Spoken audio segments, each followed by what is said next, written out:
মক্কার যারা গণক ছিল তারা জিন দিয়ে গণনার কাজ করত। জিনদেরকে উপরে পাঠাতো, ফেরেশতারা কি কনভারসেশন করে এগুলো শুনে আসতো, এগুলো এসে গণকদেরকে বলতো, গণকরা এগুলো বলে বলে মক্কায় বিভিন্ন ধরনের সংশয় তৈরি করতো। কিন্তু যখন কোরআন নাজিল হওয়া শুরু হলো, আকাশের নিরাপত্তা জোরদার করা হলো, এখন আর জিনারা উপরে যেতে পারে না। উপরে গেলে আগুনের গোলা ছোড়া হয় ওদের গায়ে। এবার জিনারা একটা মিটিং বসলো, তারা বলতেছে ঘটনা কি, আগে তো অনেক ফেরেশতাদের কথা শুনে এসে গণকদের বলে দিতে পারতাম, এখন তো এই সুযোগটা নেই, ঘটনা কি, হোয়াট হ্যাপেন? নিশ্চয়ই পৃথিবীতে এমন নতুন কিছুর আগমন ঘটেছে যেটার প্রভাবে ঊর্ধ্ব জগতের নিরাপত্তা বলয়কে আরো মজবুত করা হয়েছে। কি সেটা খোঁজো। খুঁজতে খুঁজতে খুঁজতে খুঁজতে একদল জিন রাসূল সাল্লাল্লাহু আলাইহি ওয়াসাল্লাম ওকাজের এক বাজারের দিকে যাচ্ছিলেন। ইন দ্য মিন টাইম ফজরের সালাতে তিনি নামাজের ইমামতি করছেন। ওই সময়ে একদল জিন পাশ দিয়ে যাচ্ছিল। হঠাৎ তারা দাঁড়িয়ে থমকে দাঁড়ালো, দেখে যে আল্লাহ রাসূল সাল্লাল্লাহু আলাইহি ওয়াসাল্লাম কোরআন তেলাওয়াত করতেছেন। এই কোরআনের বাণী তারা কখনো শুনে নাই।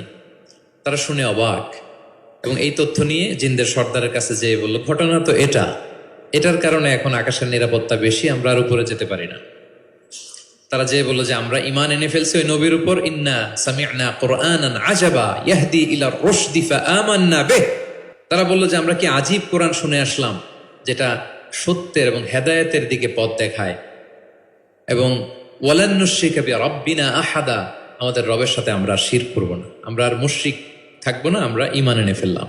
তাহলে আল্লাহ রাসূল সাল্লাল্লাহু আলাইহি সাল্লামের সুমধুর কণ্ঠের তেলাওয়াত শুনে শুধু মানুষ নয়, বরং জিনেরাও ইসলাম ধর্ম গ্রহণ করেছে। এখন প্রিয় নবীজি কিভাবে তেলাওয়াত করতেন আমরা শুনি। আমরা তো রমাদানের তেলাওয়াত করতেছি আলহামদুলিল্লাহ। আচ্ছা, আল্লাহ রাসূল সাল্লাল্লাহু আলাইহি ওয়াসাল্লাম তারতিলের সাথে তেলাওয়াত করতেন। তারতিল, ওয়ারাত্তিলিল কুরআনা তারতিলা, তোমরা তারতিলের সাথে তেলাওয়াত করো। তারতিলের মধ্যে দুইটা জিনিস থাকতে হয়, এক হচ্ছে ধীরে ধীরে, দুই হচ্ছে স্পষ্টভাবে। রিপিট, আবারও বলছি, তারতিল হচ্ছে ধীরে ধীরে পড়বেন, আবার স্পষ্ট, তখন এটা তারতিল হবে। আমাদের বাংলাদেশে আলহামদুলিল্লাহ 1 দশক ধরে আমি বলে এসেছি যে তারাবির সালাতে খুব ধীরে পড়তে হবে, কোরআনের হক আদায় করে তারতিলের সাথে। আলহামদুলিল্লাহ অনেক বলার পরে এখন অনেক মসজিদে আলহামদুলিল্লাহ মসজিদ কমিটি সচেতন হয়েছে, ভালো কারীরা, হাফেজরা, তারা খুব ধীরস্থির ভাবে পড়ায়। তারপরেও গ্রাম বাংলায় বা অনেক এলাকার মসজিদে এখনো এমনভাবে কোরআন তেলাওয়াত করা হয় দ্রুত খতম দেওয়ার জন্য, এটা কোরআনের সাথে এক প্রকার বেয়াদবি হয়ে যায়। ইভেন মালয়েশিয়াতে অথবা ইন্দোনেশিয়াতে কোনো এক জায়গায় আমি একটা ভিডিও দেখলাম যে এমন ভাবে রুকুর উপরে সেজদা, আল্লাহু আকবার, সামি আল্লাহ, মানে 30 সেকেন্ডসে 2 রাকাত শেষ। আল্লাহ রাসূল সাল্লাল্লাহু আলাইহি ওয়াসাল্লাম 2 রাকাত পড়তে তাহাজ্জুদের নামাজে কত সময় নিতেন আমরা একটু দেখব। এইভাবে কিন্তু কোরআন তেলাওয়াত করতে নিষেধ করা হয়েছে, বরং আল্লাহ বলেছেন ওয়ারাত্তিলিল কুরআনা তারতিলা, কোরআনটা তারতিলের সাথে তোমরা তেলাওয়াত করবে। আল্লাহ রাসূল সাল্লাল্লাহু আলাইহি ওয়াসাল্লাম এভাবেই পড়তেন, ধীরে ধীরে স্পষ্টভাবে। ইয়ামুদ্দু বিহা সাওতাহু মাদ্দান, টেনে টেনে পড়তেন।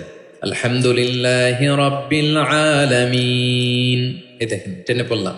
আর রহমানির রহিম মালিকি ইয়াউমিদ্দিন, টানতেছি না? ইয়ামুদ্দু বিহা সাওতাহু মাদ্দান, টেনে টেনে পড়তেন। ইউকাত্তিউ কিরাআতাহু আয়াতান আয়াতান, প্রত্যেক আয়াত শেষে থামতেন, পজ দিতেন। দিস ইজ কল্ড তারতিল, ওয়ারাত্তিলিল কুরআনা তারতিলা। আনাস রাদিয়াল্লাহু তাআলা আনহু বলতেন, রুব্বা কারিন লিল কুরআন ওয়াল কুরআনু ইয়ালআনুহু, কোরআনের অনেক তেলাওয়াতকারী আছে, তেলাওয়াতে সওয়াবের বিপরীতে লানত পায়। কোরআন পড়লে তো সওয়াব হওয়ার কথা, কিন্তু কোরআন তাকে কি করে? লানত করে। একটু মিলায় নেন নিজের সাথে যে আমাদের তেলাওয়াতটা কেমন। আচ্ছা, তাহলে রাসূল সাল্লাল্লাহু আলাইহি ওয়াসাল্লাম তারতিলের সাথে তেলাওয়াত করতেন, পাশাপাশি তিনি খুব সুমধুর কণ্ঠে তেলাওয়াত করতেন, এবং তিনি আদেশ করতেন, যায়িনুল কুরআনা বিআসওয়াতিকুম, তোমরা তোমাদের গলায় যে আল্লাহ তাআলা সুর দিয়েছেন ওই সুর দিয়ে কোরআন তেলাওয়াত করো। যার যতটুকু সুর আছে, সবার হয়তো অত সুরেলা হবে না, যতটুকু, প্রত্যেকের একটা সুর আছে না নাই বলেন? যতটুকুই দিয়েছে আল্লাহ তাআলা আপনার গলায় সুর, ওই সুরটাকে ব্যবহার করে আপনি কোরআন তেলাওয়াত করবেন। রাসূল সাল্লাল্লাহু আলাইহি ওয়াসাল্লাম সুর দিয়ে কোরআন পড়তেন, এবং তিনি বলেছেন, লাইসা মিন্না মান লাম ইয়াতাগান্না বিল কুরআন, আমার যে উম্মত সুর করে কোরআন পড়ে না সে কবু আমার উম্মত হতে পারে না, সুর করে পড়তে হবে। বারা ইবনে আযিব রাদিয়াল্লাহু তাআলা আনহু বলেন যে আমি একবার দেখলাম এশার নামাজের সময় ক্বারা রাসূলুল্লাহ ফিল ইশাই বিত্তিনি ওয়াজ যাইতুন, মানে ওয়াত্তিনি ওয়াজ যাইতুন ওয়া তুরি সিনিন, এই সূরাটা দিয়ে রাসূল সাল্লাল্লাহু আলাইহি ওয়াসাল্লাম দেখলাম একবার এশার নামাজের ইমামতি করতেছেন। বারা ইবনে আযিব রাদিয়াল্লাহু তাআলা আনহু তিনি বলতেছেন, এবং তিনি বলেন, ফামা সামি'তু আহাদান আহসানা সাওতাম মিন, আমার জীবনে এত সুরেলা কণ্ঠের অধিকারী কোনো মানুষের তেলাওয়াত আমার জীবনে আমি শুনি নাই। বারা ইবনে আযিব রাদিয়াল্লাহু তাআলা আনহু, রাসূল সাল্লাল্লাহু আলাইহি ওয়াসাল্লামের একজন সাহাবী, তিনি বলেন, এশার নামাজে দেখলাম সূরা আত-তিন দিয়ে তিনি নামাজের ইমামতি করছেন। এত সুমধুর ছিল নবীজির কণ্ঠ, আমি আমার জীবনে এত সুমধুর কণ্ঠের তেলাওয়াত শুনি নাই। না জানি প্রিয় নবীজি কত সুমধুর কণ্ঠে তেলাওয়াত করতেন, আমরা তো শুনতে পারি নাই। এবং রাসূল সাল্লাল্লাহু আলাইহি ইসলামের সুমধুর কণ্ঠের তেলাওয়াত শুনে মানুষ তো মুসলিম হয়েছেই, অনেক জিনও মুসলমান হয়েছে। অনেক জিন, মক্কার যারা গণক ছিল তারা জিন দিয়ে গণনার কাজ করত, জিনদেরকে উপরে পাঠাতো, ফেরেশতারা কি কনভারসেশন করে এগুলো শুনে আসতো, এগুলো এসে গণকদেরকে বলতো, গণকরা এগুলো বলে বলে মক্কায় বিভিন্ন ধরনের সংশয় তৈরি করত। কিন্তু যখন কোরআন নাজিল হওয়া শুরু হলো, আকাশের নিরাপত্তা জোরদার করা হলো, এখন আর জিনেরা উপরে যেতে পারে না, উপরে গেলে আগুনের গোলা ছোড়া হয় ওদের গায়ে। এবার জিনেরা একটা মিটিং বসলো, তারা বলতেছে ঘটনা কি, আগে তো অনেক ফেরেশতাদের কথা শুনে এসে গণকদের বলে দিতে পারতাম, এখন তো এই সুযোগটা নাই, ঘটনা কি, হোয়াট হ্যাপেন? নিশ্চয়ই পৃথিবীতে এমন নতুন কিছুর আগমন ঘটেছে যেটার প্রভাবে ঊর্ধ্ব জগতের নিরাপত্তা বলয়কে আরো মজবুত করা হয়েছে। কি সেটা খোঁজো। খুঁজতে খুঁজতে খুঁজতে খুঁজতে একদল জিন রাসূল সাল্লাল্লাহু আলাইহি ওয়াসাল্লাম উকাজের এক বাজারের দিকে যাচ্ছিলেন। ইন দ্য মিন টাইম ফজরের সালাতে তিনি নামাজের ইমামতি করছেন। ওই সময়ে একদল জিন পাশ দিয়ে যাচ্ছিল। হঠাৎ তারা দাঁড়িয়ে থমকে দাঁড়ালো, দেখে যে আল্লাহ রাসূল সাল্লাল্লাহু আলাইহি ওয়াসাল্লাম কোরআন তেলাওয়াত করছেন। এই কোরআনের বাণী তারা কখনো শুনে নাই, তারা শুনে অবাক। এবং এই তথ্য নিয়ে জিনদের সর্দারের কাছে যেয়ে বলল, ঘটনা তো এটার কারণে এখন আকাশের নিরাপত্তা বেশি, আমরা আর উপরে যেতে পারি না। তারা যেয়ে বলল যে আমরা ঈমান এনে ফেলছি ওই নবীর উপর, ইন্না সামি'না কুরআনান আজাবা ইয়াহদি ইলা রুশদি ফাআমান্না বিহ। তারা বলল যে আমরা কি আজীব কোরআন শুনে আসলাম, যেটা সত্যের এবং হেদায়েতের দিকে পথ দেখায়, এবং ওয়ালান নুশরিকা বিরাব্বিনা আহাদা, আমাদের রবের সাথে আমরা শিরক করব না, আমরা আর মুশরিক থাকবো না, আমরা ঈমান এনে ফেললাম। তাহলে আল্লাহ রাসূল সাল্লাল্লাহু আলাইহি ওয়াসাল্লামের সুমধুর কণ্ঠের তেলাওয়াত শুনে শুধু মানুষ নয়, বরং জিনেরাও ইসলাম ধর্ম গ্রহণ করেছে। আল্লাহ রাসূল সাল্লাল্লাহু আলাইহি ওয়াসাল্লাম তেলাওয়াতের মাঝখানে মাঝে মাঝে খুব কান্না করতেন, বিশেষ করে রাতের নামাজে কান্না ভেজা কণ্ঠে তেলাওয়াত করতেন। আমরা কি করি? অর্থই তো বুঝতে পারতেছি না, কোথায় কাঁদবো আর কোথায় একটু আনন্দ পাবো। দেখবেন যে কাবা ঘরের ইমামরা যখন জান্নাতের আয়াত আসে, একটা ভিন্ন মাকামে পড়ে, যে মাকামের মধ্যে একটা খুশি প্রাণবন্ত একটা ভাব। আবার জাহান্নামের আযাবের আয়াত যখন আসে, তখন কান্নার মাকামে পড়ে, এবং এমনভাবে ডুকরে ডুকরে কাঁদে, মুসল্লিরাও কাঁদে। আল্লাহ রাসূল সাল্লাল্লাহু আলাইহি ওয়াসাল্লাম মাঝরাতে যখন কিয়ামুল লাইল, তাহাজ্জুদ এগুলো পড়তে দাঁড়াতেন, দীর্ঘ সময় কোরআন পড়তেন। এত দীর্ঘ সময় পা ফুলে যেত, হাত্তা তাতাফাত্তারা কাদামা, পা দুটো ফুলে মোটা হয়ে যেত, এরকম দীর্ঘ সময় দাঁড়িয়ে থাকতেন। আম্মা জান আয়েশা রাদিয়াল্লাহু তাআলা আনহা বলতেন, ইয়া রাসূলুল্লাহ, আপনার তো আগের পরের সব গুনাহ মাফ, আদতে ওনার তো কোনো গুনাহই নেই, নবীরা তো মাসুম, নিষ্পাপ, তারপরও আপনি রাত জেগে এত কষ্ট কেন করেন? আল্লাহ রাসূল সাল্লাল্লাহু আলাইহি ওয়াসাল্লাম বলেছেন, আফালা উহিব্বু আন আকুনা আবদান শাকুরা। আয়েশা, আমি কি শুকরগুজার বান্দা হব না? না, আমার আল্লাহ আমাকে ক্ষমার ঘোষণা দিয়েছে, ঠিক আছে, কিন্তু আমি কি শুকরগুজার হব না? আমার রোলটা তো আমি প্লে করব, আমার সর্বোচ্চ তো উজাড় করে আমি আমার রবের সামনে পেশ করব। মাঝরাতে তিনি দীর্ঘ সময় দাঁড়িয়ে তেলাওয়াত করতেন, পা ফুলে যেত। মাঝে মাঝে একটি আয়াত পরে থামতেন, সে আয়াত নিয়ে ভাবতেন, কাঁদতেন, বারবার কাঁদতেন, পড়তেন, তার দাড়ি ভিজে যেত। প্রতিটি আয়াত তিনি অনুভব করতেন হৃদয় দিয়ে, তার হৃদয়কে নাড়া দিত। এভাবে তিনি তেলাওয়াত করতেন। এক সাহাবী বর্ণনা করেন, একবার আল্লাহ রাসূল সাল্লাল্লাহু আলাইহি ওয়াসাল্লামকে আমি রাতের সালাতে দেখলাম, এমনভাবে তিনি কাঁদছেন, ওয়ালি জাওফিহি আযীরুন কাআযীরিল মিরজালি মিনাল বুকা।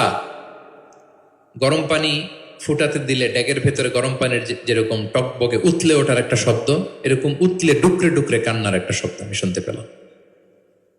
এভাবে তিনি কাঁদছিলেন। যেদিন বদরের যুদ্ধ, তার আগের রাতে আলী রাদিয়াল্লাহু তাআলা আনহু বলেন, সেনাবাহিনীর ছাউনির মধ্যে সব সাহাবারা, 313 জন সাহাবা, সবাই রাতে ঘুমাচ্ছে একটু এনার্জি নেওয়ার জন্য, সকালে যুদ্ধ শুরু হবে। কিন্তু আমি দেখলাম সবাইকে ঘুম পাড়িয়ে আল্লাহ রাসূল সাল্লাল্লাহু আলাইহি ওয়াসাল্লাম নামাজে দাঁড়িয়ে কাঁদছেন। সব সাহাবারা ঘুমিয়ে আছে, কিন্তু আমি খেয়াল করে দেখি যে রাসূল সাল্লাল্লাহু আলাইহি ওয়াসাল্লাম ঘুমান নেই, গাছের নিচে দাঁড়িয়ে তিনি সারা রাত ব্যাপী কান্না করছেন আর তেলাওয়াত করছেন। এভাবে তিনি কোরআনকে ফিল করতেন। আমাদের আয়েশা বলেন, রাতে এত কাঁদতেন মাঝে মাঝে তেলাওয়াত করতে করতে, হাত্তা বাল্লা হাজারা, জামা ভিজে যেত, হাত্তা বাল্লা লিহিয়াতা, দাড়ি ভিজে যেত, হাত্তা বাল্লাল আরদা, যেখানে সেজদা দিতেন জমিন ভিজিয়ে দিতেন কাঁদতে কাঁদতে। এবং রাতের সালাতে দীর্ঘ তেলাওয়াত করতেন। কিন্তু জামাতের নামাজ আবার অপেক্ষাকৃত সংক্ষিপ্ত করতেন, এটা সুন্নাহ। কারণ জামাতের নামাজ তো আর আমি একা পড়ছি না, আমার পেছনে অসুস্থ, বয়স্ক, সিনিয়র সিটিজেন, মুসাফির, ট্রাভেলার অনেকে থাকতে পারে। জামাতের সুযোগ পেলে আপনি শর্টকাট করবেন, মিনিমাম স্ট্যান্ডার্ডে শেষ করে দেবেন। কিন্তু একা যখন নামাজের সুযোগ পাবেন, আপনার নফল নামাজ, আপনার কিয়ামুল লাইল, তখন কি করবেন? ফালিউ তৌবিল মাশা আ, যত লম্বা মনে যায়। আমরা ভুল করি অনেকে, একা একা নামাজ পড়ার সময় তাড়াহুড়ো করে ফেলি। ইমামতির সুযোগ পাইছি তখন বিশাল লম্বা কেরাত, অপোজিট, মানে ভুল করে ফেলছি আমরা। এটা করব না। আমার এই ছোট্ট ভিডিওটা আমি আমার সোশ্যাল মিডিয়া হ্যান্ডেলে শেয়ার করেছিলাম। দেখলাম যে বাংলাদেশে শিক্ষিত সচেতন লোকজন অনেক অ্যাপ্রিসিয়েট করেছে। অনেক সময় এমন হয় যে প্রচণ্ড রোদ, জুমার সালাতে পাঁচতলা মসজিদ ভরে, বারান্দা, রাস্তার মধ্যে। আমার অনেক সময় এমন হয়েছে যে সফরে আমি ফ্লাইট ধরবো, রাস্তায় জুমাতে আমি অংশগ্রহণ করেছি। প্রচণ্ড রৌদ্র, দাঁড়ানো যায় না, আবার ঝড় বৃষ্টি। তো এতগুলো মানুষ যে এখানে নামাজ পড়বে, এখানে যদি আপনি লম্বা কেরাত পড়েন তাহলে তো কষ্ট হয়ে যাবে মানুষের। একবার আল্লাহ রাসূল সাল্লাল্লাহু আলাইহি ওয়াসাল্লাম নামাজ একটু বেশি ছোট করে ফেললেন, সংক্ষিপ্ত করে। সাহাবারা বললেন, ইয়া রাসূলুল্লাহ, এত তাড়াতাড়ি নামাজ শেষ করলেন, এত তাড়াতাড়ি তো করতে দেখি না। তখন রাসূল সাল্লাল্লাহু আলাইহি ওয়াসাল্লাম বললেন, আমি যখন নামাজে ছিলাম, উইমেন প্রেয়ার্স এরিয়া, যেটা মানে মদিনার নারীরা তো পেছনে দাঁড়াতো, তিনি বললেন ওখান থেকে আমি একটা ছোট্ট বাচ্চার কান্নার আওয়াজ শুনতে পেলাম। আমার মনে হচ্ছিল ওই বাচ্চাটাকে সামলাতে বাচ্চাটার মায়ের বড্ড কষ্ট হয়ে যাচ্ছে, ওই মায়ের যাতে একটু কষ্ট কম হয় এজন্য নামাজটা আমি একটু শর্ট করে দিয়েছি। দেখেন, মানে অন্যের প্রতি সহানুভূতি এটা আমাদের মধ্যে নাই, যে আমার ভাইয়ের একটু সুবিধা হোক, আমার বোনদের একটু সুবিধা হোক, আমার কমিউনিটির একটু সুবিধা হোক, এইটা আমরা ফিল করি না। তিনি যখন একা সালাত পড়তেন অনেক লম্বা, কিন্তু জামাতের সালাতে তিনি সংক্ষিপ্ত সালাত আদায় করতেন। কত লম্বা? হুযায়ফা ইবনুল ইয়ামান রাদিয়াল্লাহু তাআলা আনহু, নাম শুনেছেন ওনার? হুযায়ফা মদিনার গোয়েন্দা বিভাগের প্রধান ছিলেন, হেড অফ ডিটেকটিভ ব্রাঞ্চ, আল্লাহ রাসূল সাল্লাল্লাহু আলাইহি ওয়াসাল্লামের গোয়েন্দা বিভাগের প্রধান। উনি এমন কিছু কথা কাউকে বলতেন না, কিন্তু শুধু হুযায়ফাকে বলতেন। মদিনায় মোট কতজন মুনাফিক ছিল আল্লাহ রাসূল সাল্লাল্লাহু আলাইহি ওয়াসাল্লাম জানতেন, কাউকে বলেননি, শুধু হুযায়ফাকে বলেছিলেন। এজন্য ওমরে ফারুক রাদিয়াল্লাহু তাআলা আনহু যখন খলিফা, তিনি যখন দেখতেন কেউ মারা যেত, হুট করে ইমামতি করতে যেতেন না, আগে দেখতেন যে ওই কাতারে হুযায়ফা আছে কিনা। যদি দেখতেন যে হুযায়ফা আছে, উনি ইমামতি করতেন। হুযায়ফাকে এদিকে না দেখলে অন্য কাউকে দায়িত্ব দিয়ে দিতেন। এবং ওমরে ফারুক রাদিয়াল্লাহু তাআলা আনহু এত মুত্তাকি সাহাবী ছিলেন, একবার হুযায়ফা ইবনুল ইয়ামানের কাছে যেয়ে বলে যে, হুযায়ফা, আমি তো জানি না মদিনাতে কতজন মুনাফিক ছিল, এর নামগুলো তো রাসূল তোমাকে বলেছে, তুমি একটু আমাকে বলো যে আমি ওমরের নামটা আবার ওই লিস্টে আছে কিনা। আমার ভয় হয় যে আমি আবার মুনাফিকদের ভেতরে ঢুকে গেলাম কিনা। হুযায়ফা ইবনুল ইয়ামান বললেন, আমিরুল মুমিনিন, আপনি কি বলেন? আল্লাহ রাসূল সাল্লাল্লাহু আলাইহি সাল্লাম তো বলেছেন যে আপনি কোনো রাস্তা দিয়ে যদি হাঁটেন, শয়তান যদি ওই রাস্তা দিয়ে আসে, আপনাকে দেখলে শয়তান ওই রাস্তা রেখে দিয়ে অন্য রাস্তা দিয়ে হাঁটে। কোশ্চিনকালেও মুনাফিকদের লিস্টে আপনার নাম থাকতে পারে না। তো এই হুযায়ফা ইবনুল ইয়ামান রাদিয়াল্লাহু তাআলা আনহু, উনি বললেন, একবার রাতে আমি আল্লাহ রাসূল সাল্লাল্লাহু আলাইহি ওয়াসাল্লামের সাথে কিয়ামুল লাইল, মানে তাহাজ্জুদের নামাজে শরীক হওয়ার সুযোগ পেয়েছিলাম। একা একা নামাজ তিনি পড়তেছিলেন, হুযায়ফা যে জয়েন করেছেন। তখন রাসূলুল্লাহ সাল্লাল্লাহু আলাইহি সাল্লাম সূরা বাকারা দিয়ে শুরু করলেন। কোন সূরা? বলেন, সবাই বলেন তো কোন সূরা? কোরআনের সবচাইতে দীর্ঘতম সূরা। আয়াত কত? 286, মানে অনেক বড় সূরা। তো উনি শরীক হলেন, শরীক হওয়ার পরে আল্লাহ রাসূল সাল্লাল্লাহু আলাইহি সাল্লাম সূরা বাকারা দিয়ে শুরু করলেন। তো উনি ভাবলেন মনে হয় 100 আয়াত যাওয়ার পরে রাসূল সাল্লাল্লাহু আলাইহি সাল্লাম রুকুতে যাবেন। কত আয়াত যাওয়ার পরে? 100 আয়াত গেল, যায় না রুকুতে। 200 আয়াত গেল, তাও যায় না রুকুতে। 286 আয়াত শেষ, মানে সূরা বাকারাই, তাও রুকুতে যায় না। এরপরে রাসূল সাল্লাল্লাহু আলাইহি ওয়াসাল্লাম সূরা আলী ইমরান শুরু করেছেন, ওইটাও শেষ। এরপর রাসূলুল্লাহ সূরা নিসা শুরু করেছেন। Could you imagine that? আপনি চিন্তা করতে পারেন? তার মানে এক এক রাকাতে উনি 2 থেকে 3 ঘন্টা, মাঝে মাঝে এমন হয়েছে 2 রাকাতে সারা রাত শেষ কভার করে দিয়েছেন। এবং হুজাইফা বলেন, আমার কাছে মনে হলো যতক্ষণ তিনি দাঁড়িয়ে তেলাওয়াত করছিলেন ঠিক ততক্ষণ আবার রুকুতে ছিলেন, যতক্ষণ রুকুতে ছিলেন ঠিক ততক্ষণ আবার সেজদায় লুটিয়েছিলেন। 2 রাকাতে পুরো রাত তিনি শেষ করে দিয়েছেন। তাহলে রাতের সালাতে তিনি দীর্ঘ তেলাওয়াত করতেন। সব সময় তিনি তেলাওয়াত মুখর সময় কাটাতেন, দাঁড়িয়ে, বসে, শুয়ে, হাঁটা অবস্থায়, আরোহী অবস্থায়, সব সময়। অজু থাকা অবস্থায়, অজু না থাকা অবস্থায়। অজু চলে গেলেই রাসূল সাল্লাল্লাহু আলাইহি ওয়াসাল্লাম সাথে সাথে অজু করে ফেলতেন, কিন্তু অজু নেই ওই অবস্থায়ও তিনি কোরআন তেলাওয়াত করেছেন। ইবনুল কাইয়িম আল জাওজিয়া যাদুল মাআদ ফি হাদি খায়রিল ইবাদ, একটা বিখ্যাত সিরাত গ্রন্থে তিনি বলেন, লাম ইয়াকুন ইয়ামনাহু মিন কিরাআতিহি ইল্লাল জানাবা। গোসল ফরজ হয় যেই পরিস্থিতিতে, ওই পরিস্থিতি ছাড়া কোনো কিছু রাসূল সাল্লাল্লাহু আলাইহি ওয়াসাল্লামকে কোরআন তেলাওয়াত থেকে বিরত রাখতে পারত না। মানে গোসল ফরজ হয় কোন কারণে আপনারা তো জানেন। এরকম পরিস্থিতি হলে তিনি শুধু তেলাওয়াত করতেন। এছাড়া দাঁড়িয়ে, বসে, হাঁটছেন, আরোহণ করেছেন, অজু আছে কিংবা অজু নেই, সবসময় তিনি কোরআন তেলাওয়াত করতেন। মুআবিয়া ইবনে কুররা রাদিয়াল্লাহু তাআলা আনহু বর্ণনা করেন যে আব্দুল্লাহ ইবনে মুগাফফাল তিনি বলেন, একবার আমি রাসূল সাল্লাল্লাহু আলাইহি ওয়াসাল্লামকে দেখলাম যে তিনি উটের উপর চড়ে মক্কা বিজয়ের দিন উট হাঁকাচ্ছেন, উটের উপর বসা, তখন তিনি সূরা ফাতহ তেলাওয়াত করছেন, ইন্না ফাতাহনা লাকা ফাতহাম মুবিনা লিয়াগফিরা লাকাল্লাহু মা তাকদ্দামা মিন যামবিকা ওয়া মা তাআখার। তিনি বলেন যে আমি নিজে অষ্টম হিজরিতে মক্কা বিজয়ের দিন দেখলাম তিনি উট হাঁকাচ্ছেন আর পড়তেছেন ইন্না ফাতাহনা লাকা ফাতহাম মুবিনা, সূরা ফাতহ তেলাওয়াত করতেছেন। সুবহানাল্লাহ। তার মানে দাঁড়িয়ে, বসে। অনেকে আমাদেরকে প্রশ্ন করে যে হুজুর শুয়ে শুয়ে কোরআন তেলাওয়াত করা যাবে? মানুষের মনে প্রশ্ন থাকে অনেক। তারপর বলে অজু ছাড়া কি কোরআন তেলাওয়াত করা যাবে মুখস্থ?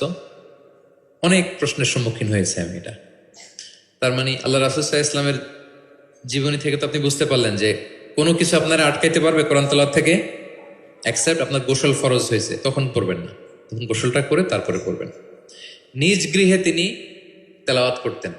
আমরা অনেক সময় শুধু মসজিদে গেলেই কোরআনটা খুলে পড়ি, ঘরে আর পড়ি না। না, ঘরে পড়বেন। তিনি বলেছেন লা তাজআলু বুয়ুতাকুম মাকাবিরা, তোমাদের ঘরগুলোকে কবর বানায় রেখো না। কবরের মধ্যে তো কোনো আমল হয় না, মৃত মানুষ শুয়ে থাকে, পড়ে থাকে, আমল নাই, জিকির নাই, তেলাওয়াত নাই, তো ঘরগুলোকে কবর বানিও না। ফাইন্না শাইতানা ইয়ানফিরু মিনাল বাইতিল্লাযী তুকরাউ ফীহি সূরাতুল বাকারা, যে ঘরে সূরা বাকারা তেলাওয়াত করা হয় ওই ঘর থেকে শয়তান দৌড়ে পালায়। অনেক ঘরে শয়তান ডিস্টার্ব করে, শয়তানের জিনের আসর হয়। অনেক অনেক ফ্যামিলিতে আমাদের কাছে আসে জাদু টোনা, বান, ব্ল্যাক ম্যাজিক, কালো জাদুর যে সমস্যা। আপনি সূরা বাকারা পড়বেন, আল্লাহ তাআলা আপনাকে প্রোটেক্টেড রাখবেন। আপনাদের পরিচিতদের মধ্যে থেকে এরকম ঘটনা শুনছেন না যে ব্ল্যাক ম্যাজিকে আক্রান্ত? কোন সূরা পড়বেন? যারা খুব বেশি আক্রান্ত, অল্প সাউন্ডে সূরা বাকারাটা চালিয়ে ঘুমিয়ে পড়বেন, সারা রাত যেন তেলাওয়াত চলে। কোনো ব্ল্যাক ম্যাজিক আপনার ক্ষতি করতে পারবে না ইনশাআল্লাহ। অল্প সাউন্ডে MP3 করে কি করবেন? চালিয়ে রাখবেন। সূরা বাকারাকে খুব গুরুত্বের সাথে পড়তে বলেছেন আল্লাহ রাসূল সাল্লাল্লাহু আলাইহি ওয়াসাল্লাম। তিনি বলেছেন ইকরাউ সূরাতাল বাকারা ফাইন্না আখযাহা বারাকা ওয়া তারাকাহা হাসারা ওয়া লা ইস্তাতিউহাল বাতালা। যে এটা পড়বে বরকত পাবে, যে পড়বে না সে আফসোস করবে। আর যে এটা আত্মস্থ করবে, পড়বে, ওয়ালা তাস্তাতিউহাল বাতালা ইয়ানি আস-সাহারা, ম্যাজিশিয়ান। কোন ম্যাজিশিয়ানের ম্যাজিক তার উপর কাজ করবে না, কোন ব্ল্যাক ম্যাজিক তার কাছে কিছুই করতে পারবে না। এজন্য ঘরে ঘরে কোন সূরা? সূরা বাকারা। এই বাকারার মধ্যে একটা স্পেশাল আয়াত আছে, 255 নম্বর আয়াত, যেটাকে বলা হয় আয়াতুল কুরসি। এটা রেগুলার পড়বেন প্রত্যেক ফরজ সালাতের পরে। মান ক্বারা আয়াতাল কুরসি দুবরা কুল্লি সালাতিন মাকতুবাতিন লাম ইয়ামনাহু মিন দুখুলিল জান্নাতি ইল্লাল মাউত। প্রত্যেক ফরজ সালাতের পরে যে ব্যক্তি আয়াতুল কুরসি তেলাওয়াত করবে, ওই ব্যক্তির জান্নাতে প্রবেশের ক্ষেত্রে আর কোনো বাধা থাকে না, একটা জিনিস ছাড়া, মৃত্যু। লোকটা মরে না তাই জান্নাতে যায় না, মরলেই জান্নাতি। প্রত্যেক ফরজ সালাতের পরেই আপনারা পড়বেন। যারা পড়েন কন্টিনিউ করবেন, আর যারা পড়েন না মনে রাখবেন, নোটে রাখেন, যেটা আমরা রেগুলার ওয়াজিফা বানাবো। ইট শুড বি রেগুলার ওয়াজিফা। আল্লাহ রাসূল সাল্লাল্লাহু আলাইহি সাল্লাম তিনি বলেছেন যে 7 কেরাতের যেটা দিয়ে সহজ লাগে সেটা দিয়ে তেলাওয়াত করতে পারবো, মানে ফ্লেক্সিবিলিটি আছে। আমরা এটা একটু একাডেমিক আলোচনা হয়ে যায়, তারপরে বলে রাখি, আমরা যেই তেলাওয়াতটা করি বা কোরআন পড়ি এটা রিওয়ায়াত হাফসান আসিমের তেলাওয়াত করি আর কি। এছাড়াও আরো অনেকগুলো 7টা কেরাত আছে, এগুলো যারা এলমুল কেরাতে যারা মাহের তারা জানে, তো সেগুলোতেও আপনি তেলাওয়াত করতে পারবেন, ফ্লেক্সিবিলিটি আছে। হ্যাঁ, এটার পরে আরেকটা বিখ্যাত কেরাত আছে ওয়ার্শের কেরাত, রেওয়ায়ত ওয়ার্শান নাফিয়া, এরকম কুম্বুলের কেরাত আছে, এরকম অনেকগুলো কেরাত আছে। এই কেরাত আপনি পড়তে পারবেন। যেমন আরো সহজ করে বলি, আমরা যেমনি পড়ি ওয়াদ্দোহা ওয়াল্লাইলি ইযা সাজা, আরেকটা মোতাওয়াতির সনদের এরকম কেরাত আছে, তারা পড়ে ওয়াদ্দোহে। আমরা পড়ি কি ওয়াদ্দোহা, ওই কেরাতে কি পড়ে ওয়াদ্দোহে। আমরা পড়ি ওয়াল্লাইলি ইযা সাজা, ওরা পড়ে ওয়াল্লাইলি ইযা সাজে। আমরা পড়ি ইহদিনাস সিরাতাল মুস্তাকিম, তারা বলে ইহদিনাজ সিরাতাল মুস্তাকিম। আমরা পড়ি মালিকি ইয়াউমিদ্দিন, এরা পড়ে মালিকি ইয়াউমিদ্দিন। এরকম কিছু পার্থক্য আছে। তো ওই কেরাতগুলোও সহিহ মুতাওয়াত্তির সনদে আসছে। আল্লাহ রাসূল সাল্লাল্লাহু আলাইহি ওয়াসাল্লাম বলেন 7 কেরাতের যেটা দিয়ে সহজ লাগে তোমরা পড়ো। যেমন বাংলা ভাষা একটা, এর মধ্যে আঞ্চলিকতা আছে না? নোয়াখালীর এরাও বাংলা বলে কিন্তু একটু ভিন্ন, সিলেটের ভাইরা একটু ভিন্ন, চট্টগ্রামের এরা বাংলাইতে বলে নাকি? চট্টগ্রামের লোকেরা কোন ভাষায় কথা বলে? ফার্সিতে? বাংলা, কিন্তু আপনি হয়তো বুঝবেন না, এমন এমন শব্দ আপনি বুঝবেন না, কিন্তু তারা প্রত্যেকেই বাংলা বলে। তো একই আরবির মধ্যেও অনেক আঞ্চলিকতা আছে। এই 7টা আঞ্চলিকতায় কোরআন নাজিল হয়েছে। রাসূল সাল্লাল্লাহু আলাইহি ওয়াসাল্লাম বলেন যেটা সহজ লাগে পড়ো। তো একবার হিশাম বিন হাকিম বিন হিজাম উনি একবার সূরা ফুরকান পড়তেছেন এমন একটা কেরাতে, যেই কেরাত ওমর রাদিয়াল্লাহু তাআলা আনহু শোনেন নাই। উনি তো আবার খুব রাগী ছিলেন, ইসলামের কোনো রুল ভায়োলেট হয়েছে দেখলে তাৎক্ষণিক অ্যাকশন নিতেন, ডাইরেক্ট অ্যাকশন নিতেন। তো উনি ভাবছে যে কোরআনকে বোধহয় সে বিকৃত করে পড়ছে, এই কেরাতটা ওনার আবার জানা ছিল না। উনি ধরে চাদর ধরে টেনে হিচড়ে রাসূল সাল্লাল্লাহু আলাইহি ওয়াসাল্লামের কাছে নিয়ে আসছে, বলছে ইয়া রাসূলুল্লাহ দেখেন কিভাবে কোরআনকে বিকৃত করে। আল্লাহ রাসূল সাল্লাল্লাহু আলাইহি ওয়াসাল্লাম বললেন ওমর শান্ত হও, আগে তাকে ছাড়ো। ওমর রাদিয়াল্লাহু তাআলা ছাড়লেন। রাসূল সাল্লাল্লাহু আলাইহি ওয়াসাল্লাম বললেন আরসিলহু ইকরা, এই ওমর রাখো, ছাড়ো, আচ্ছা পড়ো কিভাবে পড়ছে। তো হিশাম বিন হাকিম বিন হিজাম তেলাওয়াত করে শোনালেন সূরা ফুরকান। রাসূল সাল্লাল্লাহু আলাইহি ওয়াসাল্লাম বললেন হাকাযা উনজিলাত, কোরআন তো এভাবেও নাজিল হয়েছে। আচ্ছা ওমর তুমি কিভাবে জানো? ওমর রাদিয়াল্লাহু তাআলা বললেন ইয়া রাসূল আপনি তো আমাদেরকে এইভাবে শিখিয়েছেন। তখন রাসূল সাল্লাল্লাহু আলাইহি ওয়াসাল্লাম বললেন ওয়া হাকাযা উনজিলাত, এভাবেও নাজিল হয়েছে। উনজিলাল কুরআনু আলা সাবআতি আহরুফ, আরবি ভাষা 7টা ডায়ালেক্টে, 7 ডায়ালেক্টে কোরআন নাজিল হয়েছে। ফাকরাউ মা তায়াসসারা মিন, যেটা দিয়ে সহজ লাগে। দোহা পড়লেও হবে, দোহে পড়লেও হবে, হ্যাঁ সবটাই পড়তে পারবে, দোহাও হবে দোহেও হবে। আল্লাহ রাসূল সাল্লাল্লাহু আলাইহি ওয়াসাল্লাম অন্যকে কোরআন তেলাওয়াত শোনাতেন। উবাই ইবনে কাব রাদিয়াল্লাহু তাআলা আনহুকে বললেন ইন্নাল্লাহা আমারানি আন আকরা আলাইকাল কুরআন, হে উবাই আল্লাহ তাআলা আমাকে আদেশ করেছেন আমি নবী যেন তোমার কাছে কোরআন শোনাই। উবাই ইবনে কাব বললেন আল্লাহু সাম্মানি, নবীজি আপনি বলেন কি আল্লাহ আমার নাম ধরে বলছে? খুশিতে বাকবাকুম, আনন্দে আত্মহারা, শিহরিত, ইয়া রাসূলুল্লাহ আমি উবাইয়ের নামটা ধরে আল্লাহ বলছেন? আল্লাহ রাসূল সাল্লাল্লাহু আলাইহি ওয়াসাল্লাম বললেন নাম, তোমার নাম ধরে বলেছেন। আল্লাহ তাআলা আমাকে বলেছেন আমি যেন সূরা বাইকিনা লাম ইয়াকুনিল লাযিনা কাফারু, এই সূরাটা যেন আমি তোমার সামনে শোনাই। ফাযারাফাত আইনাহু, তিনি কাঁদতে আরম্ভ করলেন শুনে, কারণ ওনার নাম ধরে যদি আল্লাহ তাআলা বলেন এটা ওনার জন্য কত বড় প্রেস্টিজিয়াস এবং সৌভাগ্যের একটা ব্যাপার। তাহলে অন্যকে কোরআন শোনাতেন। আচ্ছা, আবার আল্লাহ রাসূল সাল্লাল্লাহু আলাইহি ওয়াসাল্লাম মাঝে মাঝে অন্যদের থেকে শুনতেন, অন্যের কণ্ঠে কোরআন শোনারও একটা আনন্দ আছে। কি বলেন? ইবনে মাসউদ রাদিয়াল্লাহু তাআলা আনহুকে একবার বললেন ইকরা, ইবনে মাসউদ একটু কোরআন তেলাওয়াত করো তো। তো তিনি বললেন আকরা ওয়া আলাইকা উনজিল, হে নবী আপনার সামনে দাঁড়িয়ে আমি এত বড় স্পর্ধা আমি তেলাওয়াত করব, আপনার উপর আকাশ থেকে কোরআন নাজিল হয়। আল্লাহ রাসূল সাল্লাল্লাহু আলাইহি ওয়াসাল্লাম বললেন ইন্নী উহিব্বু আন আসমাআহু মিন গায়রি, আমি তোমাদেরকে শোনাতে যেমনি পছন্দ করি তোমাদের থেকে শুনতেও পছন্দ করি। তিনি সূরা নিসা তেলাওয়াত করে শোনালেন। কেন শুনলেন? আব্দুল্লাহ ইবনে মাসউদের থেকে, কারণ আল্লাহ রাসূল সাল্লাল্লাহু আলাইহি ওয়াসাল্লাম টার্গেট করেছিলেন যে আব্দুল্লাহ ইবনে মাসউদ এই উম্মার কোরআনের টিচার হবে। কি হবে? মানে যার যেদিকে মেধা আল্লাহ রাসূল সাল্লাল্লাহু আলাইহি ওয়াসাল্লাম ওই প্রতিভা ওইদিকে কাজে লাগাতেন। যার যেদিকে মেধা, এই যে বললাম হুযাইফা ইবনুল ইয়ামান গোয়েন্দা বিভাগের প্রধান, কেন জানেন? তার এই দিকে আগ্রহ বেশি। মুআদ ইবনে জাবাল উনি মদিনা রাষ্ট্রের সিনিয়র আমলা ছিলেন, প্রশাসনিক কাজ ভালো বুঝতেন। হাসান বিন সাবেত লেখালেখি জানতেন, ওনাকে জাতীয় কবি ঘোষণা দিয়েছেন যে তুমি ন্যাশনাল পয়েন্ট, যাও কবিতা লিখো।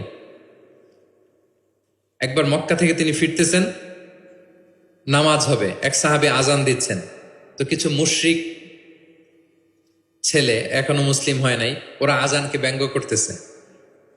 মুখ ভেঙানো বোঝেন না, মানে যেটা বলে ওইটাই ব্যঙ্গ করে করে বলতেছে।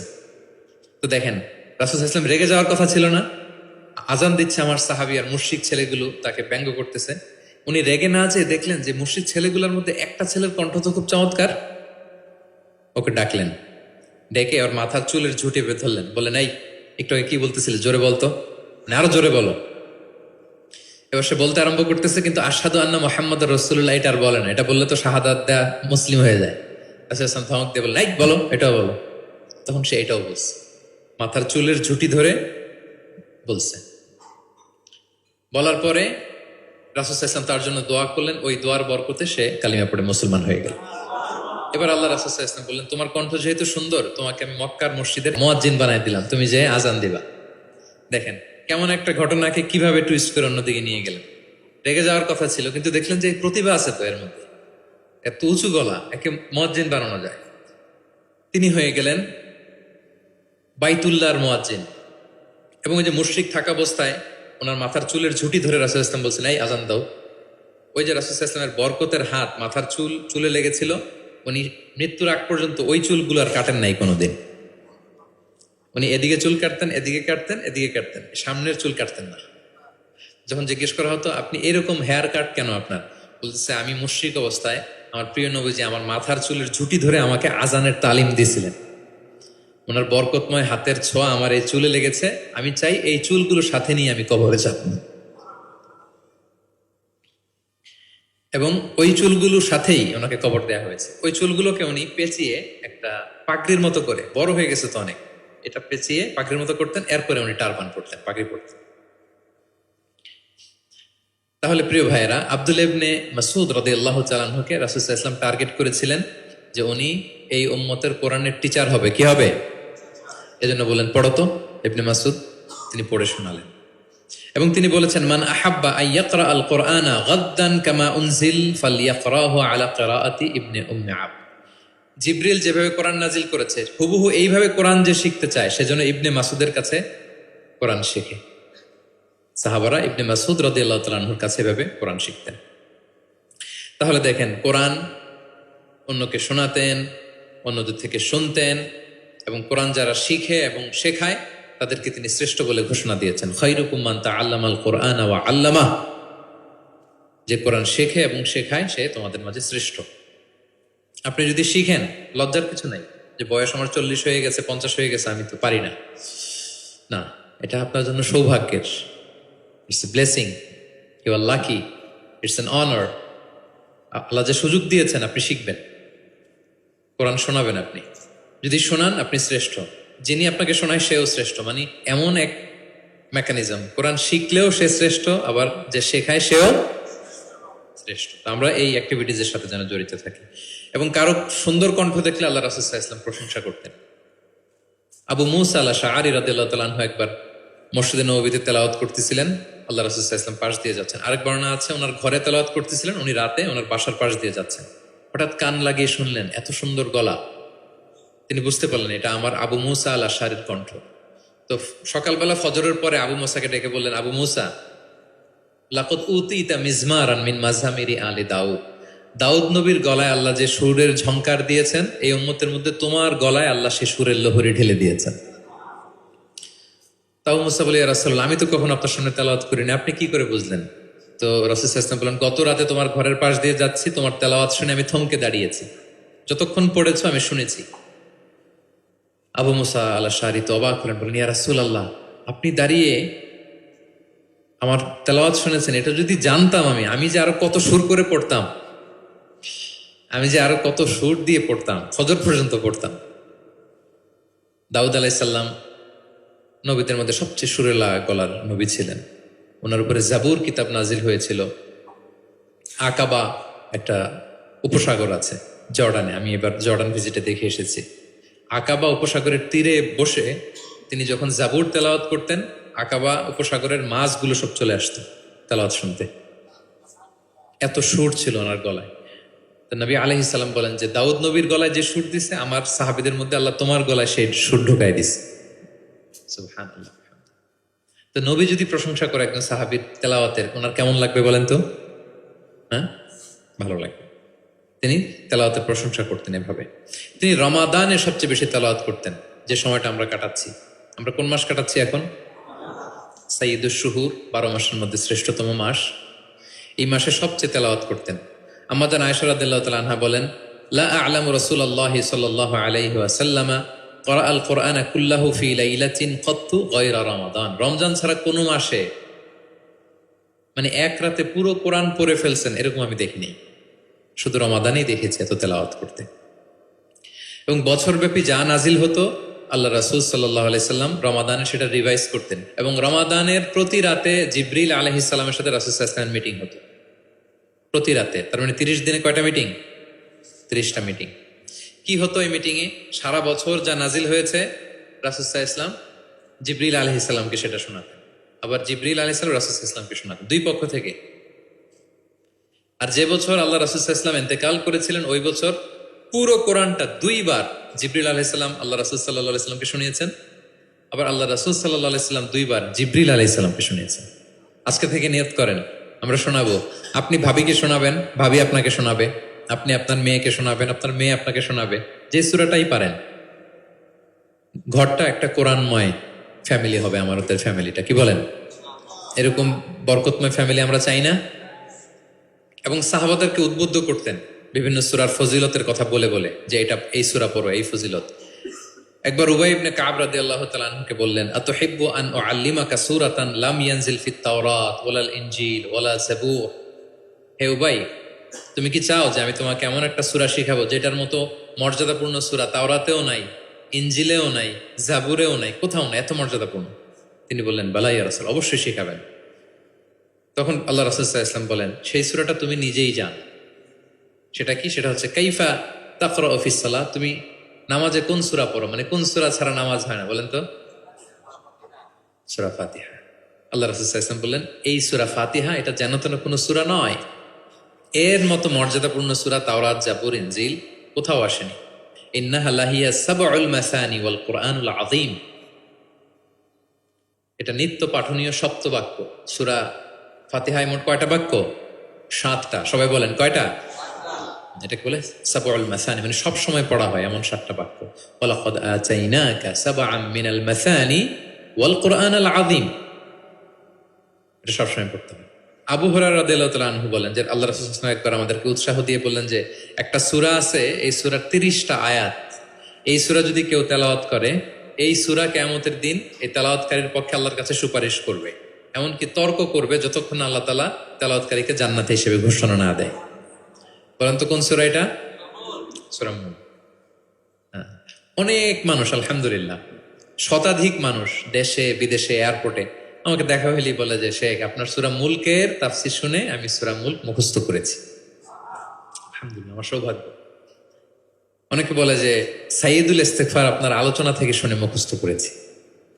তারপর অনেকে বলেছে যে আস্তাগফিরুল্লাহর আমলটা আপনার আলোচনা থেকে শুনে আমরা অভ্যস্ত হয়েছি। আলহামদুলিল্লাহ, এটা অভ্যাস করবেন। সূরা মুলক তেলাওয়াত করবেন। কয় আয়াত সূরা মুলকে? এক মাসে কয় দিন? প্রতিদিন যদি একটা আয়াত মুখস্থ করেন 30 দিনে সূরা মুলক হয়ে যাবে না? কঠিন? বেশি কঠিন? করবেন। এভাবে ফজিলতের কথা বলে আল্লাহ রাসূল সাল্লাল্লাহু আলাইহি ওয়াসাল্লাম সাহাবাদেরকে উদ্বুদ্ধ করতেন। গত বছর আমার একটা বই এসেছে কোরআনের উপর এক নজরে কোরআন, নাম শুনেছেন না আপনারা? সবগুলো সূরার ফজিলত আমরা ওখানে নিয়ে এসেছি। 114 সূরার ফজিলতকে আপনি পাবেন, এবং পড়লে আপনার আরো বেশি মন চাইবে সূরাটার তাফসীর জানতে, অর্থ জানতে, মুখস্থ করতে। এই সূরার ফজিলত কি, সূরার মূল আলোচনা কি, এই সূরা নাজিলের প্রেক্ষাপট কি, এর মধ্যে লেসন কি, মেজর থিম কি, আমি যেভাবে তাফসীর করে আপনাদেরকে শোনাই ওইভাবেই সহজ করে করে প্রত্যেকটা সূরা 5 থেকে 6 পৃষ্ঠায় কভার, যত বড় সূরা হোক একেবারে সামারি নিয়ে এসেছি। যাদের সংগ্রহে আছে এই রমাদানে পড়বেন, খুব সহজ মনে হবে। যে সূরাটার অনুবাদ করতে মনে চায় আগে এক নজরে কোরআন থেকে একবার রিভাইজ দিয়ে নেবেন, অনুবাদটা সহজ মনে হবে। যে সূরাটার তাফসীর জানতে মনে চায় আগে এক নজরে কোরআন থেকে একবার পড়ে নিবেন, একেবারে ক্রিস্টাল ক্লিয়ার, সহজ হয়ে যাবে। দাজ্জালের ফিতনা থেকে বাঁচতে আল্লাহ রাসূল সাল্লাল্লাহু আলাইহি সাল্লাম সূরা কাহাফের প্রথম 10 আয়াত মুখস্থ করতে বলেছেন। আল্লাহ রাসূল সাল্লাল্লাহু আলাইহি সাল্লাম ইরশাদ করেন, মান হাফিদা 10 আয়াতিন মিন আউয়ালি সূরাতিল কাহফি উসিমা মিন ফিতনাতিদ দাজ্জাল। যে সূরা কাহাফের প্রথম 10 আয়াত মুখস্থ করবে সে দাজ্জালের ফিতনা থেকে মুক্ত থাকবে ইনশাআল্লাহ। মুখস্থ করবেন সূরা কাহাফের প্রথম কয় আয়াত? 10 আয়াত। আল্লাহ রাসূল সাল্লাল্লাহু আলাইহি সাল্লাম কোরআনের ব্যাখ্যা করতেন, নিজেই কোরআনের ব্যাখ্যা করতেন, কারণ তার উপরই তো কোরআন নাজিল হয়েছে, তিনিই সবচেয়ে বড় মুফাসসির। আল্লাহ রাসূল সাল্লাল্লাহু আলাইহি সাল্লামের চেয়ে বেশি কোরআনের ব্যাখ্যা আর কি কেউ জানে? ব্যাখ্যা করতেন। একবার তিনি আল্লাযীনা আমানু ওয়ালাম ইয়ালবিসু ঈমানাহুম বিযুলমিন উলাইকা লাহুমুল আমনু ওয়া হুম মুহতাদুন। আর ঈমানের সাথে জুলুমকে মেশায়নি, তাদের জন্য আছে নিরাপত্তা এবং হেদায়েত। সাহাবারা অবাক হলেন যে ইয়া রাসূলুল্লাহ, আমাদের মধ্যে এরকম কে আছে যে ঈমানের সাথে জুলুম মিশায় নাই, মানে ঈমান আনার পরে কোনো পাপ করি নাই, কম বেশি পাপ তো আমাদের হয়েছে, জুলুম তো হয়েছে, তাহলে আমরা কি নিরাপত্তা হেদায়েত পাবো না? তো রাসূল সাল্লাল্লাহু আলাইহি ওয়াসাল্লাম বললেন যে এই জুলুম দ্বারা ওই জুলুম উদ্দেশ্য না, এই জুলুম দ্বারা উদ্দেশ্য হচ্ছে শিরক। এই জুলুম দ্বারা উদ্দেশ্য কি? এই যে ব্যাখ্যা করে দিচ্ছেন, সাহাবীদের ভুল ধারণা ভাঙায় দিচ্ছেন।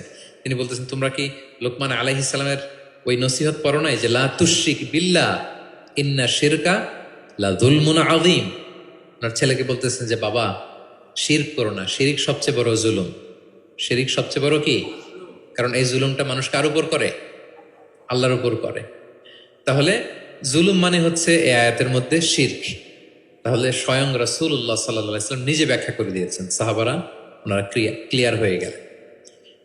কোরআনে যারা অধিক পারদর্শী তাদেরকে রাসূল সাল্লাল্লাহু আলাইহি ওয়াসাল্লাম প্রায়োরিটি দিতেন। কি দিতেন?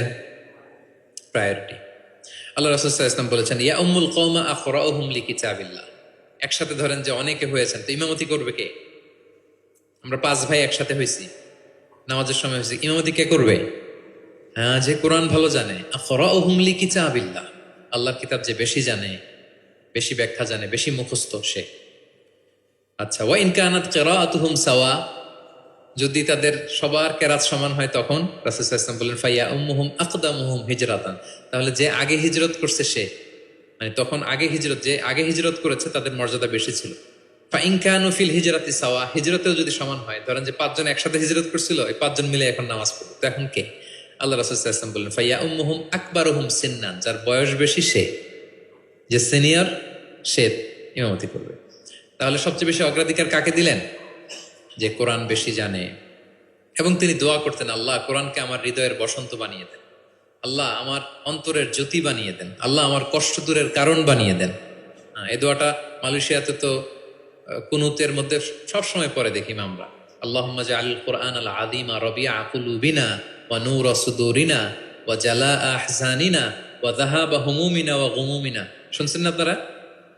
রাসূল সাল্লাল্লাহু আলাইহি ওয়াসাল্লাম যেই ভাষায় বলেছেন সেটা হচ্ছে তাজআলুল কোরআন রাবিআ কলবি, আল্লাহ এই কোরআনকে আপনি আমার অন্তরের বসন্ত বানান, প্রশান্তি বানান।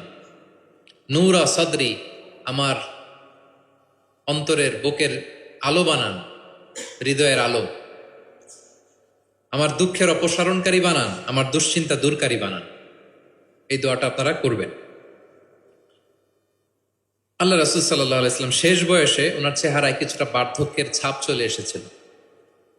আবু বকর রাদিয়াল্লাহু তাআলা আনহু একবার জিজ্ঞেস করছিলেন যে ইয়া রাসূলুল্লাহ কদ শিবতা, আপনার চেহারায় কেমন যেন বার্ধক্যের ছাপ চলে আসছে। আল্লাহ রাসূল সাল্লাল্লাহু আলাইহি ওয়াসাল্লামের দাড়ি এবং চুল মিলে, সব মিলে 20টার বেশি চুল পাকে নাই। এক বর্ণনায় এসেছে 17টা, আরেক বর্ণনায় 18টা। মুহাদ্দিসিন একরাম বলেছেন যে এত অল্প কিছু চুলদারি পেকেছিল যে গুনা যেত, গুণে দেখা গেছে 17, 18, সবশেষে যখন বেড়েছে হয়তো 20। যেন মুহাদ্দিসিন একরাম একমত যে ওনার 20টার বেশি চুলদারি পাকে নাই। কোথায় বেশি পাকছে? এইদিকে, এদিকে কয়েকটা পাকছে, নিমদারের এখানে কয়েকটা পাকছে, হাদিসে আছে। তা আবু বকর রাদিয়াল্লাহু তাআলা আনহু বললেন, ইয়া রাসূলুল্লাহ কদ শিবতা, আপনার চেহারায় কেমন যেন বার্ধক্যের ছাপ। তখন আল্লাহ রাসূল সাল্লাল্লাহু আলাইহি ওয়াসাল্লাম বললেন, শাইয়াবাতনি হুদ ওয়াল ওয়াকিআ ওয়াল মুরসালাত ওয়া আম্মা ইয়াতাসাআলুন ওয়া ইযা শামসু কুবিরাত। আবু বকর বলো না আর, এই 5টা সূরা আমাকে বার্ধক্যে উপনীত করে দিয়েছে। কারণ এই 5টা সূরার ভিতরে কিয়ামতের বিভীষিকার বর্ণনা এমন ভাবে আল্লাহ তুলে ধরেছেন, আল্লাহ রাসূল সাল্লাল্লাহু আলাইহি ওয়াসাল্লাম এত উদ্বিগ্ন থাকতেন উম্মতকে নিয়ে, নিজের জন্য না, আমাদের জন্য, যে হায় রে কিয়ামতের এই বিভীষিকাময় মুহূর্তে আমার গুনাহগার উম্মতের কি হবে। ওই কঠিন পরিস্থিতিতে আমার উম্মতের কি হবে, এটা যখন ভাবতেন, এই 5টা সূরা পড়তেন, কিয়ামতের বিভীষিকাময় এই পরিস্থিতি, দৃশ্যায়নের চিন্তা, মানুষ পটে কল্পনা পটে চিন্তা করতে করতে ওনার মধ্যে বার্ধক্যের ছাপ চলে আসছে কোরআন পড়তে পড়তে, উম্মতের চিন্তায়। সব নবীকে আল্লাহ তাআলা একটা স্পেশাল দোয়া করার সুযোগ দিয়েছিলেন, আর সব নবীরা ওই দোয়া দুনিয়াতেই করেছে, একমাত্র আমাদের প্রিয় নবীজি ছাড়া। সব নবী ওই দোয়া খাটায় ফেলছে দুনিয়াতে, আল্লাহ রাসূল সাল্লাল্লাহু আলাইহি ওয়াসাল্লাম ওই দোয়া করেন নাই। তিনি বলেন, ওয়া ইন্নী আখতাবিউ দাওয়াতি শাফাআতান লি উম্মতি ইয়াউমাল কিয়ামা, আমার ওই দোয়াটা, স্পেশাল দোয়াটা যেটা করলেই আল্লাহ কবুল করবে, ওই দোয়াটা আমি কিয়ামতের দিন আমার গুনাহগার উম্মতের জন্য রেখে দিয়েছি। আমি সেদিন আমার উম্মতের জন্য সেই দোয়াটা করব। তাহলে কিছু সূরা ওনার চেহারায় বার্ধক্যের ছাপ নিয়ে এসেছিল। কোরআন হেফজ করার পরে ভুলে যাওয়া, এটা কিন্তু ঠিক না। এজন্য আল্লাহ রাসূল সাল্লাল্লাহু আলাইহি ওয়াসাল্লাম বলেছেন, হেফজ যারা করবে তারা যেন কোরআনকে সংরক্ষণ করে, প্রিজার্ভ করে। এবং তিনি বলেছেন, তাআহাদুল কোরআন, কোরআনকে যত্ন নিও, কারণ কোরআন দামি মেহমান, দামি মেহমানকে যত্ন না নিলে থাকে না। হেফজ করছে, যত্ন নেয় নাই, পরে নাই, রিভাইজ দেয় না, এখন আর রিডিংও পড়তে পারে না। মুখস্থ তো দূরের কথা, দেখে দেখেও পড়তে কষ্ট, এরকম হয় অনেক হাফেজদের। এটা ঠিক না, কারণ আল কোরআন ও দাইফুন কারীমুন মিনাল্লাহ, কোরআন আল্লাহর পক্ষ থেকে অনেক সম্মানিত মেহমান। সম্মানিত মেহমানকে সম্মান দিতে হয়, নাহলে উনি আসে থাকে। ধরেন যে একজন এমপি আসলো আপনার বাসায়, মালয়েশিয়ার একজন মন্ত্রী, আসার পরে নাই কোনো রিসেপশন, নাই কোনো ওয়েলকামিং স্টেটমেন্ট, রিসেপশন কিছু নাই, আপনি কোনো গুরুত্বই দিচ্ছেন না, উনি এসে বসে থাকবে আপনার বাসায়? না। সম্মানিত মেহমানকে সম্মান করতে হবে। কোরআন অনেক বড় সম্মানিত এক মেহমান আল্লাহর পক্ষ থেকে, এটাকে সম্মান দিতে হবে, পড়তে হবে, রিভাইজ দিতে হবে, সময় দিতে হবে, তাহলে সে আপনার সিনায় থাকবে। তা না হলে এই কোরআনের নূর সিনাতে কখনো থাকে না। তিনি বলেছেন, তাআহাদুল কোরআন, কোরআনকে রিভাইজ করো, ফাইন্নাহু আশাদ্দু তাফাল্লুতান মিনাল ইবলি ফি উকুলিহা, ওটের রশি ছেড়ে দিলে ওট যেমনি পালায়, কোরআন মুখস্থ করার পর রিভাইজ না দিলে কোরআনও পালাবে, আর রিভিশন দিলে এটা হৃদয়ে থাকে। এবং তিনি উৎসাহ দিয়ে বলেছেন, কোরআন এমন কিতাব, পৃথিবীর অন্য কোনো কিতাবের ক্ষেত্রে এটা বলা হয় না, যে কিতাবের এক অক্ষরে 10 নেকি, এক অক্ষরে কয় নেকি। পৃথিবীর আর কোনো বইয়ের ক্ষেত্রে এটা প্রযোজ্য, ইভেন হাদিস শরীফের ক্ষেত্রেও প্রযোজ্য না। হাদিসের এক অক্ষর পড়লে 10 নেকি, এটা বলে নাই আল্লাহ রাসূল সাল্লাল্লাহু আলাইহি ওয়াসাল্লাম, শুধু কোরআন। শুধু মান কারা হারফান মিন কিতাবিল, এক হরফ যদি কেউ পড়ে, ফালাহু হাসানা ওয়াল হাসানাতু বিআশরি আমসালিহা, 10 নেকি। লা আকুলু আলিফ লাম মিম হারফুন, আল্লাহ রাসূল বলেন সূরা বাকারার শুরুতে যা আছে আলিফ লাম মিম, মনে করেন তিনটা মিললা এক অক্ষর না, বাল আলিফুন হারফুন, আলিফ একটা হরফ, লামুন হারফুন, লাম একটা হরফ, মিমুন হারফুন, মিম এক হরফ। তাহলে আলিফ লাম মিম বললে কয় সওয়াব? 30টা নেকি আল্লাহ তাআলা আমাদের আমলনামায় দিচ্ছেন। অনেকে বলে যে হুজুর পড়তে পারি না, কষ্ট হয়, বয়স হয়ে গেছে 50, 60, এখন তো মুখ দিয়ে আসে না, বলে অনেকে কমপ্লেন করে না। রাসূল সাল্লাল্লাহু আলাইহি ওয়াসাল্লাম তাদেরকে সুসংবাদ দিয়েছেন, বলেছেন যাদের বয়স হয়ে গেছে, ওয়াল্লাযী ইয়াকরাউল কুরআন ওয়া ইয়াতাতাউ ফি, পড়তে গেলে জিহ্বায় আটকায়া যায়, এটাকে আরবিতে বললে ইয়াতাতাউ, মানে গিরা লেগে গেছে, জিহ্বায় আটকে যায়। তো যার আটকে যায়, কষ্ট হয়, যদি সে কোরআন পড়ে, ফালাহু আজরান, তার ডাবল সওয়াব। কোরআন পড়তেছে এটার সওয়াব, ওই যে আটকাইতেছে ওইটার আরেক সওয়াব। কষ্ট হচ্ছে যে, শাকুন আলাইহি লাহু আজরান, তার ডাবল সওয়াব। এবার বলেন, কষ্ট হইলে কি পড়া বন্ধ করে ফেলবেন? তো কি করবেন? আরো চেষ্টা করবো, আরো পড়বো, কারণ প্রতিনিয়ত আল্লাহ তাআলা আমার আমলনামা ভারী করছেন। এবং এই যে কোরআনের মজলিসে হাজির হলে, আল্লাহ রাসূল সাল্লাল্লাহু আলাইহি ওয়াসাল্লাম উৎসাহিত করেছেন যে কোরআনের মজলিসে হাজির হলে কি হয়, ইয়াতলুনা কিতাবাল্লাহ, যেখানে কোরআনের আলোচনা হয়, ওয়া ইয়াতাদারাসুনা বাইনাহুম ইল্লা নাযালাত আলাইহিমুস সাকিনা, প্রশান্তি নেমে আসে, আসমানি প্রশান্তি। আপনি প্রশান্তি ফিল করতেছেন সাকিনা হৃদয়ে? এই যে আজকের এই প্রোগ্রামে আপনি যেটা ফিল করতেছেন, পৃথিবীর কোনো গেট টুগেদার, কোনো ফাংশন, কোনো প্রোগ্রামে কি এই প্রশান্তি আপনি পান? পাইলে বলেন, পাবেন? কোরআনের যে মাজলিস, ওটাতে বসলেই একটা আলাদা আসমানি প্রশান্তি। হাফাতহুমুল মালাইকা, ফেরেশতারা ঘিরে রাখে এই প্রোগ্রাম। কি করে? আজকে আপনাদের সিকিউরিটি দিতেছে কারা? পুলিশ, বিশেষ ফোর্স, কারা? ফেরেশতারা, মালাইকাতুল্লাহ। ওয়া যাকারাহুমুল্লাহু ফীমান ইনদাহ, এবং আল্লাহ তাআলা ফেরেশতাদের সামনে গর্ব করে বলে, দেখো আমার বান্দারা আমাকে দেখে নাই, জান্নাত দেখে নাই, জাহান্নাম দেখে নাই, কোরআন করে বিশ্বাস করেই আজকে চলে আসছে, গর্ব করে বলতে থাকে। তখন আল্লাহ বলে যে এই বান্দারা কি চায়, আজকে যা চাবে তাই দিয়ে দেব। যেন ইফতারের পূর্ব মুহূর্তে দোয়া কবুলের একটা মাহেন্দ্রক্ষণ, আমরা যেন এই সময়টাকে কাজে লাগাই, আমরা আল্লাহর কাছে দোয়া করব। আর এত এত ফজিলতের পরেও যারা কোরআন পড়ে নাই তাদের নসিবে কি থাকবে বলেন? আল্লাহ রাসূল সাল্লাল্লাহু আলাইহি ওয়াসাল্লাম তাদের বিরুদ্ধে স্বয়ং মামলা দায়ের করবেন, যার সুপারিশ ছাড়া আমরা জান্নাতের চেহারা দেখব না। ওই নবী তার বিরুদ্ধে দাঁড়াবে। ওয়াকাল রাসূল ইয়া রাব ইন্না কওমি ইত্তাখাযু হাযাল কুরআনা মাহজুরা। তিনি কিয়ামতের দিন বলবে, আল্লাহ আমার এই উম্মত কোরআনকে পরিত্যক্ত করেছে, ইগনোর করেছে, বর্জন করেছে, পড়ে নাই।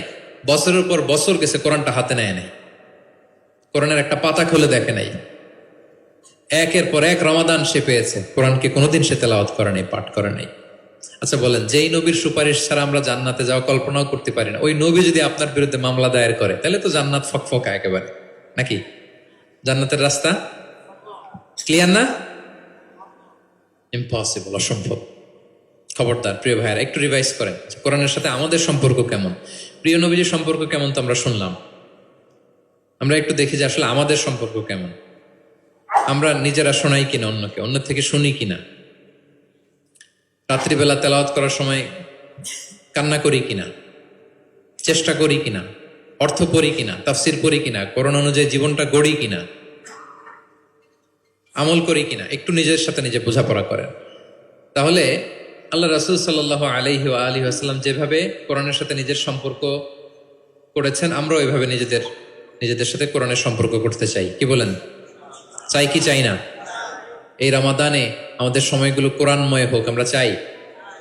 ধীরস্থির ভাবে পড়বেন। আজকে তো আমরা বললাম কিভাবে পড়বেন, 4G গতিতে নাকি 5G স্পিডে, তার তিলের সাথে স্পষ্টভাবে ধীরে ধীরে। অনেকে কোরআনের খতম তুলতে যায়, কোরআনের খতম দিয়ে ফেলায়, লানত করবে কোরআন তাদের প্রতি। এটা করবেন না আমার প্রিয় ভাই, ধীরস্থির ভাবে তেলাওয়াত করুন, কোরআনের বঙ্গানুবাদ পড়ুন।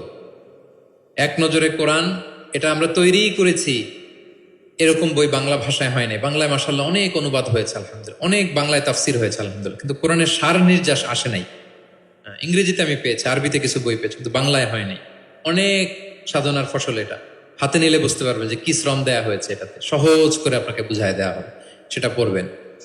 এবং যে সূরাগুলোকে আল্লাহ রাসূল সাল্লাল্লাহু আলাইহি ওয়াসাল্লাম বিশেষভাবে তেলাওয়াত করতে বলেছেন, তেলাওয়াত করবেন। সূরা কাহাফ জুমাবারে তেলাওয়াত করবেন, করেন তো? কোন সূরা?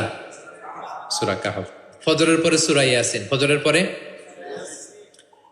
মাগরিবের পরে ওয়াকিয়া পড়বেন, মাগরিবের পরে এশার পরে সূরা মুলক, এশার পরে রাতে ঘুমোতে যাওয়ার আগে সূরা বাকারার শেষ 2 আয়াত, আমানা রাসূল, করেন। মান ক্বারাআ আয়াতাইন মিন আখিরি সূরাতিল বাকারাতি ফি লাইলাতিন কাফাতা। আল্লাহ নবী বলেন, যে ব্যক্তি রাতে ঘুমোতে যাওয়ার আগে সূরা বাকারার শেষ 2 আয়াত পরে ঘুমাতে যায়, ওই রাতের সেফটি, সিকিউরিটি, প্রোটেকশনের জন্য এই আয়াত 2টাই যথেষ্ট হয়ে যায়।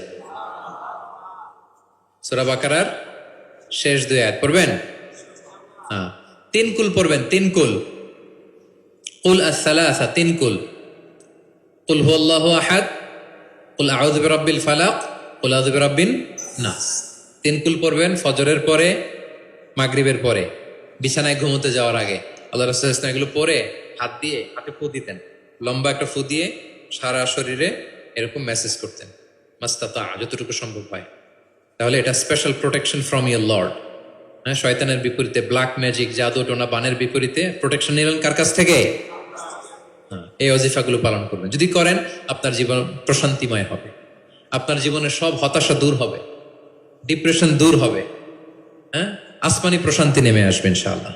আল্লাহ তাআলা আমাদের সবাইকে কথাগুলো বোঝার ও আমল করার তৌফিক দান করুক। আমরা পড়ি আমিন।